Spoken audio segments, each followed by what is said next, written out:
So it's inevitable in these trying times that we're going to discuss working from home and lockdown.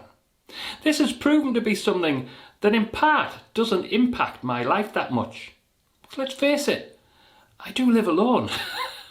If anything, it's been a window into my sad corner of existence.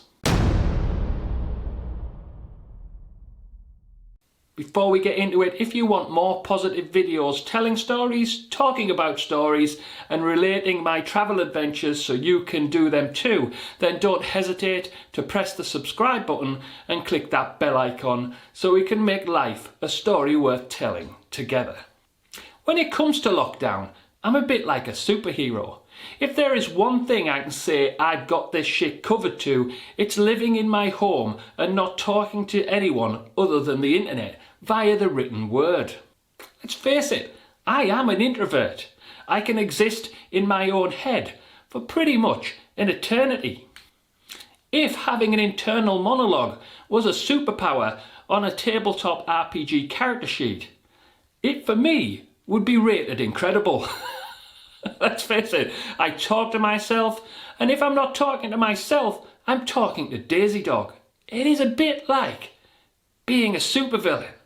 You know, like a villain monologuing, and Daisy Dog is my humble minion. I binge watch TV shows until 3 in the morning, and let's face it, I did an MBA for 3 years, which was like a self-imposed lockdown. But I do have to admit, when it comes to being the superhero of lockdown, it's turning out that I may be a bit more like Mr. Incredible before he got fit. The primary way it's impacted me is through a distinct lack of purpose. Morning. 2 weeks of working from home. One by choice, because the implied lockdown rules seem to just make sense for me to work from home. There's only 2 people in our office, so I might as well work from home, and then he has the office. Second week, of course, was official lockdown. Well, let me tell you how this goes. What time is it? Yeah, 8:25.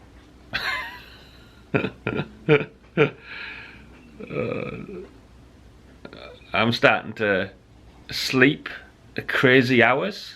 Like I'll fall asleep in the middle of the evening. I have only just woke up. I actually woke up. No, that's wrong. I woke up at 7:20. I should have got up, but I won't.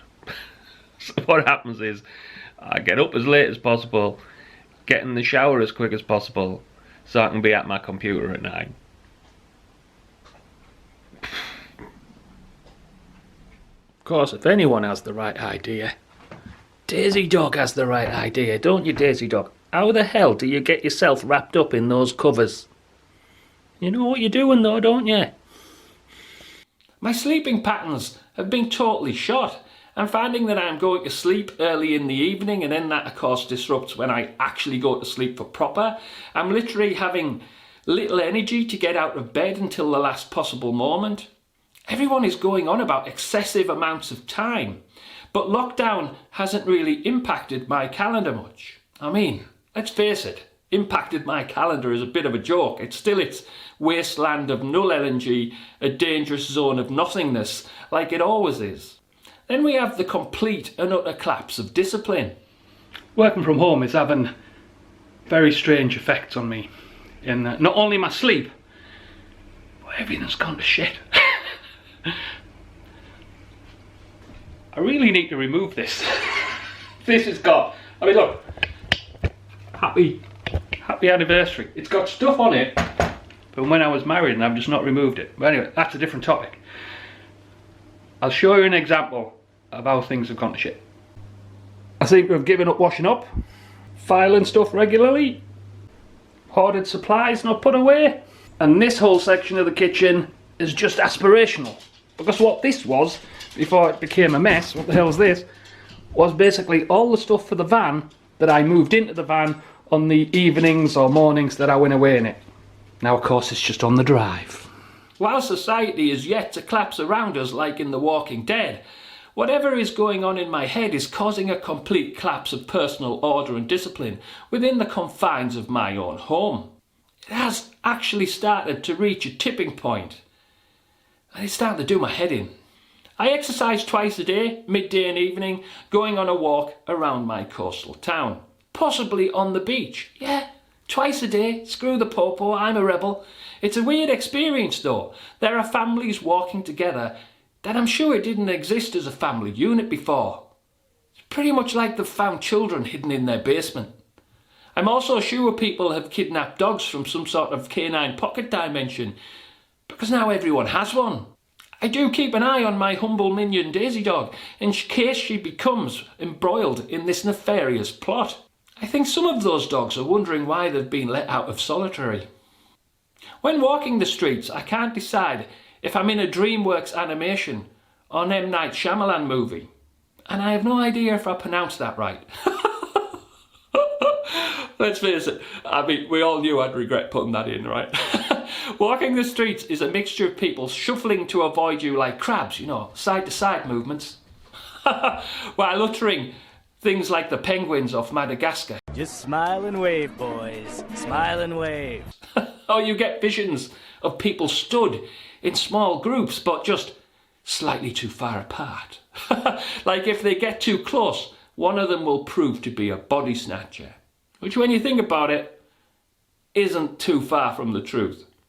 I do get the beach completely to myself though, which is a bit of a bonus. The businesses on the seafront are all closed, which is the closest I get to the visual signs of the accruing economic apocalypse that is running alongside the medical one. Let's be honest, between you and I, the true source of this collapse of purpose and direction isn't the virus itself. I worry about a personal financial apocalypse. Anyone who's been with the channel for a while knows I have a very even keel when it comes to dealing with a crisis. But to continue the superhero analogy in an ever more contorted form, my financials are my arch nemesis. Because if you lose your job during this crisis, it's potentially going to be severe and long term. Not a great time to have tens of thousands locked up in a leisure vehicle you can't use, which now sits on the drive like a big yellow reminder of my ill-timed big decision. Possibly I should have chosen a colour more subtle. At least then I could try and keep it in the blind spot of my eye like something off of the X-Files. I have recognised I do need to regain my purpose. There are undoubtedly some positives that can be sought in these very strange times, if you have the focus. If it wasn't a copyright infringement, we should now be playing the Rocky fanfare about now. Because that's right, the recovery begins. We will see how long it lasts. I mean, let's face it, this could be just as much end up being Rocky 3 rather than the original. Until next time, you can support me by doing a few simple things. Like the video, subscribe and hit the bell icon. And also post a comment below. Have you been keeping your focus and purpose during lockdown? And how have you achieved that? And let's continue to make life a story worth telling together.